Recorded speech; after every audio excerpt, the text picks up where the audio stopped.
اعوذ باللہ من الشیطان الرجیم بسم اللہ الرحمن الرحیم قال فما خطبکن، اب بادشاہ نے طلب کر لیا سب کو، وہ بیگمات کو،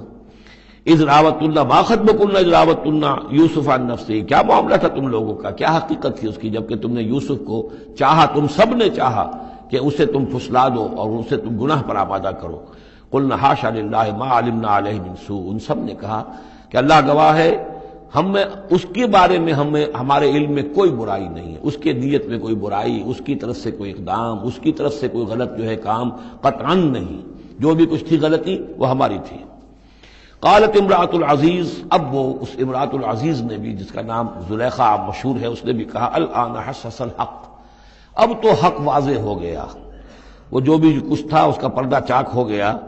انا راوتہ عن نفسہ، میں نے ہی اصل میں اس کو پھسلانا چاہا تھا، میں نے ہی اسے گناہ پر آمادہ کرنا چاہا تھا، وانہ لمن الصادقین، اور وہ بالکل سچا ہے، اس نے کوئی غلط بیانی نہیں کی ہے۔ ذالک لیعلم، یہ جملہ جو ہے اس کے بارے میں بہت سے اقوال ہیں کہ یہ کس کا قول ہے۔ ایک قول یہ ہے کہ یہ زلیخا ہی کا کلام ابھی چل رہا ہے، یہ اس لیے کہ وہ اس کو معلوم ہو جائے، یعنی حضرت یوسف علیہ السلام کو، انی لم اخنہ بالغیب، کیونکہ حضرت یوسف اس وقت وہاں موجود نہیں تھے، ان کی غیر موجودگی میں اس نے اپنے گناہ کا اقرار کیا ہے کہ میں نے اس کے ساتھ خیانت نہیں کی ہے۔ اب بھی ہو سکتا تھا کہ وہ پھر کوئی بکواس کرتی اور غلط بات کہتی، لیکن نہیں، لم اخنہ بالغیب، تاکہ یوسف کے علم میں یہ بات آ جائے کہ میں نے یہاں اس کی غیر موجودگی میں کوئی خیانت نہیں کی ہے۔ وان اللہ لا یہدی کید الخائنین، اور یقیناً اللہ تعالیٰ جو ہے خیانت کرنے والوں کی چال کو کامیاب نہیں کرتا۔ وما ابرئ نفسی، اور یہ کہ میں اپنے آپ کو کوئی بہت یہ نہیں سمجھتی کہ میں مجھ سے گناہ سرزد نہیں ہو سکتا، میں اپنے نفس کو بری نہیں کہتی۔ ان النفس لامارۃ بالسوء، نفس جو ہے انسان کا وہ تو بدی کا حکم دیتا ہی ہے، الا ما رحم ربی، سوائے اس کے کہ جس پر اللہ کا رحم ہو گیا ہو۔ ان ربی غفور الرحیم، یقیناً میرا رب جو ہے بہت غفور اور رحیم ہے۔ ایک تو یہ ترجمہ ہے اس رائے کے مطابق کہ یہ سارا کلام جو ہے اسی زلیخا کا ہے۔ اصل میں اسی اعتبار سے ہمارے ہاں وہ جو قصہ گو ہیں، یوسف زلیخا کے قصے ہیں، ان میں تو پھر مائی زلیخا کو بہت ولی اللہ بنا دیا گیا ہے، اور کوئی ایسی بات بھی نہیں ہو سکتا ہے کہ اس پورے دوران میں وہ عشق مجازی جو ہے اس کا، وہ عشق حقیقی میں تبدیل ہو چکا ہو اور حقیقتاً ہدایت پر آ گئی ہو، اور جیسا اگر یہ کلام اسی کا ہے، جیسے کہ بہت سے لوگ جو ہے مانتے ہیں ہمارے مفسرین میں سے، اسی کا کلام ہے۔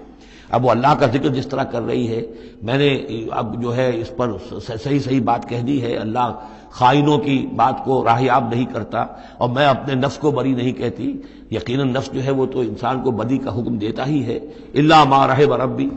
ایک رائے یہ ہے کہ اس کا قول تو ختم ہو گیا، انا راوتہ عن نفسہ وانہ لمن الصادقین۔ اس کے بعد یہ قول حضرت یوسف کا ہے کہ میں نے یہ کیوں چاہا، میں نے یہ چاہا کہ میری صفائی ہو جائے اور یہ سارا معاملہ کھل جائے۔ میں یہ نہیں چاہتا تھا کسی اور کی بے عزتی ہو، کسی اور کی عزت کے پردے چاک ہوں، لیکن یہ ضرور میں چاہتا تھا کہ وہ عزیز مصر یہ جان لیتا کہ میں نے کوئی خیانت نہیں کی ہے اس کے معاملے کے اندر، اور اس کے گھر میں اور اس کی عزت پر یا کسی اور کی عزت پر میں نے کبھی کوئی بری نگاہ نہیں ڈالی ہے، اور اللہ تعالیٰ خائنوں کو راہیاب نہیں کرتا۔ باقی میں خود بھی، چاہے اللہ انسان نبی بھی ہو، لیکن یہ کہ نفس جو ہے، جیسا کہ حضور فرماتے ہیں کہ اوصیکم و نفسی بتقوی اللہ، میں تم لوگوں کو بھی حکم دیتا ہوں کہ اللہ کا تقوی اختیار کرو، اپنے نفس کو بھی حکم دیتا ہوں۔ تو حضرت یوسف کا بھی یہ قول ہو سکتا ہے کہ میں بھی اپنے نفس کو بری نہیں سمجھتا، میں یہ نہیں سمجھتا، ہو سکتا ہے اللہ تعالیٰ کی طرف سے خصوصی حفاظت میری نہ ہوتی تو میں کسی غلط حرکت میں مبتلا ہو ہی جاتا۔ وما ابرئ نفسی ان النفس لامارۃ بالسوء، نفس تو یقیناً حکم دینے والا ہے بدی کا، الا ما رحم ربی، سوائے اس کے جو اللہ فیصلہ کر دے اور رحم فرمائے۔ ان ربی غفور الرحیم۔ وقال الملک ائتونی بہ، اب بادشاہ نے فیصلہ کن انداز میں کہا ٹھیک ہے اب اس کو لے آؤ میرے پاس، استخلصہ لنفسی، اسے تو میں اپنا خاص مصاحب بنا لوں گا۔ بادشاہوں کے مصاحبین خصوصی ہوتے تھے جو بہت وقت ان کے ساتھ گزارتے تھے، ان کے ساتھ ہی قریب رہتے ہوں۔ فلما کلمہ، تو اب جب حضرت یوسف آ گئے دربار میں اور بادشاہ نے بات کی ان سے، قال انک اليوم لدینا مکین امین، تو بادشاہ نے کہا کہ آج کے دن سے آپ ہمارے پاس جو ہوں گے بڑی عزت والے اور معتبر انسان ہوں گے، اب آپ کی حیثیت جو ہے بہت اونچی ہوگی اس معاشرے کے اندر، ہمارے بڑے درباریوں میں آپ کا شمار ہوگا۔ قال اجعلنی علی خزائن الارض، ادھر حضرت یوسف کو یہ خیال تھا کہ بہت بڑی جو ہے مصیبت اس قوم کے اوپر آنے والی ہے، تو اس کے لیے انہوں نے فوری طور پر جو مطالبہ کیا وہ یہ تھا کہ مجھے زمین کے خزانوں پر مقرر کر دو، یعنی یہ کہ زراعت کا وزیر بنا دو یا چیف سیکرٹری بنا دو یا وزیر خزانہ بنا دو کہ معیشت پوری میرے کنٹرول میں ہو،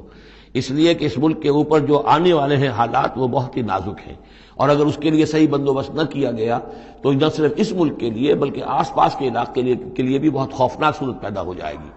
اس لیے کہ اصل میں یہ مصر ہی تھا کہ جو گرینری تھا اس پورے علاقے کے لیے۔ باقی آپ کو معلوم ہے اس کے بائیں طرف جو ہے مغرب میں بھی صحرا ہے، دائیں طرف بھی صحرا ہے، صحرا سینا ہے، تو یہ تو یہی علاقہ تھا کہ جس سے اناج وغیرہ پیدا ہوتا تھا، تو پورے علاقے کے لیے کفالت جو تھی اس کی زراعت جو ہے وہ یہیں سے ہوتی تھی۔ تو اس پورے علاقے پر بہت زبردست قحط آیا ہے، بہت زبردست قحط آیا ہے بعد میں۔ تو انہوں نے فرمایا کہ مجھے ان زمانوں کے ان سارے زمین کے جو خزانے ہیں اس پر مختار بنا دو۔ انی حفیظ علیم، میں حفیظ بھی ہوں، حفاظت کرنے والا ہوں، علیم بھی ہوں، جاننے والا ہوں، ماہر ہوں، میں یہ سارا بندوبست ٹھیک کروں گا۔ وَكَذَلِكَ مَكَّنَّا لِيُوسُفَ فِي الْأَرْضِ، اس طرح ہم نے یوسف کو تمکن عطا کیا زمین میں۔ يَتَبَوَّأُ مِنْهَا حَيْثُ يَشَاءُ، اب تو وہ جہاں چاہے وہاں ٹھکانہ بنا لے۔ اب مصر کی حکومت جو ہے پہلے تو اللہ تعالیٰ نے وہاں سے لا کر بدوی زندگی سے لا کر متمدن زندگی کے عین گڑھ میں مجدھار میں پہنچا دیا، عزیز مصر کے گھر میں پہنچا دیا۔ اب اس سے اگلا رتبہ جو ہوا ہے وہ تو یہ ہے کہ بہت ہی اونچا مقام اور مرتبہ ہو گیا، اب خود وہ عزیز بن گئے ہیں، بہت بڑے ان کے پاس کے بڑے اختیارات ہوں۔ وَكَذَلِكَ مَكَّنَّا لِيُوسُفَ فِي الْأَرْضِ يَتَبَوَّأُ مِنْهَا حَيْثُ يَشَاءُ، وہ جہاں چاہے جگہ پکڑے۔ نصیب برحمتنا من نشاء، ہم اپنی رحمت دیتے ہیں جس کو چاہتے ہیں، ولا نضيع اجر المحسنین، اور نیکوکاروں کا اجر ہم ضائع نہیں کرتے۔ وَلَأَجْرُ الْآخِرَةِ خَيْرٌ لِلَّذِينَ آمَنُوا، باقی یہ کہ اصل میں جو آخرت کا اجر ہے وہ تو بہت ہی بہتر ہے ان کے حق میں جو ایمان لائیں اور جو تقوی کی روش اختیار کیے رہے ہوں۔ وَكَانُوا يَتَّقُونَ۔ وَجَاءَ إِخْوَةُ یوسف، اب پھر دیکھیے کئی سال کی بات ہے، اب 7 سال گزر گئے جس میں کہ اچھی فصل ہوئی، حضرت یوسف نے بندوبست کیا، سٹوریج کیا، بہت بڑا جو ہے انہوں نے سٹور کر لیا گندم کا یا جو بھی اس وقت کا اناج تھا۔ اب وہ دوسرے 7 سال شروع ہو چکے ہیں، قحط پڑا ہوا ہے، اب دور دراز سے لوگ آتے ہیں مصر میں غلہ لینے کے لیے۔ یہاں راشن مقرر کر دیا گیا ہے، ہر خاندان کو ایک اونٹ کے اوپر جتنا سامان آ سکتا ہے، جتنا آ سکتا ہے ایک بورا جو اونٹ کی پیٹھ پر لگ سکتا ہو، 1 سال کے لیے وہ راشن ہے اس کا۔ تو لوگ آتے تھے باہر سے بھی، جو بھی قیمت دے سکتے تھے، جو کچھ ان کے پاس ہوتا تھا وہ دیتے تھے اور یہاں سے وہ راشن لے کر جاتے تھے۔ یہ نظام جو ہے وہاں چل پڑا ہے۔ اب گویا کہ یوں سمجھیے کہ لگ بھگ 10 سال کا فصل ہے ان دونوں رکوعوں کے مضمون کے درمیان۔ وجاء اخوۃ یوسف، اب یہ مشرقی کی طرف سے اب یہ یوسف، حضرت یوسف کے جو بھائی ہیں وہ بھی آئے ہیں، اور ان میں سے 10 آئے ہیں، 11واں نہیں آیا۔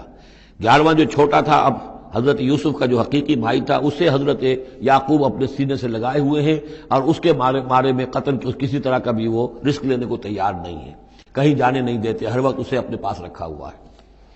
وجاء اخوۃ یوسف فدخلوا علیہ، آئے بھائی حضرت یوسف کے اور داخل ہوئے ان کے ہاں، پیش ہوئے۔ فعرفہم، اس نے تو پہچان لیا ان کو، وہم لہ منکرون، لیکن وہ اسے نہیں پہچان پائے۔ کیا اندازہ ہو سکتا تھا کہ یوسف ہے، عزیز مصر بنا بیٹھا ہے یہاں، جس کے دربار میں ہماری اب یہاں پیشی ہو رہی ہے۔ ولما جہزہم بجہازہم، پھر جب ان کا سامان ان کے حوالے انہوں نے کر دیا، تیار کر دیا ان کا اسباب، قال ائتونی باخ لکم، انہوں نے یہ کہہ کر کہ ایک اور بھائی بھی ہمارا ہے، اس کا بھی خاندان ہے، اس کی فیملی ہے، اس کے لیے بھی آپ ہمیں 1 اونٹ جو راشن کا ہے وہ اتنا جو ہے 1 اونٹ کا بورا وہ ہمیں دیجئے۔ ان کا لائے کیوں نہیں ساتھ؟ تم تو 10 آئے ہو، وہ 11واں کہاں ہے؟ اچھا اگر ہے تمہارا 11واں بھائی، ایک علیحدہ فیملی ہے، تو 1 اور اونٹ، 1 اور راشن جو ہے 1 اور فیملی کا میں تمہیں دے دیتا ہوں، لیکن اب جب آؤ تو اس کو ساتھ لے کے آنا۔ قال ائتونی باخ لکم من ابیکم، اب جب آؤ گے تو اپنے بھائی کو جو تمہارے والد سے تمہارا بھائی ہے، ماں سے نہیں ہے، تمہارا جو باپ سے بھائی ہے،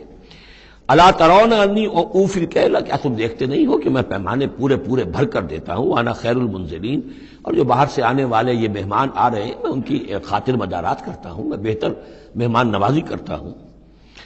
فإن لم تأتونی، اور اگر نہیں لے کر آؤ گے اس کو، بہی فلا کیل لکم عندی، تو پھر اس کے حصے کا جو راشن ہے وہ میں تمہیں نہیں دوں گا، وہی جو یہاں آئے وہ اپنے حصے کا راشن لے جائے۔ ولا تقربون، اور پھر میرے قریب نہ آنا، اس سے پھر یہ کہ آپ نے اظہار ناراضگی بھی فرمایا۔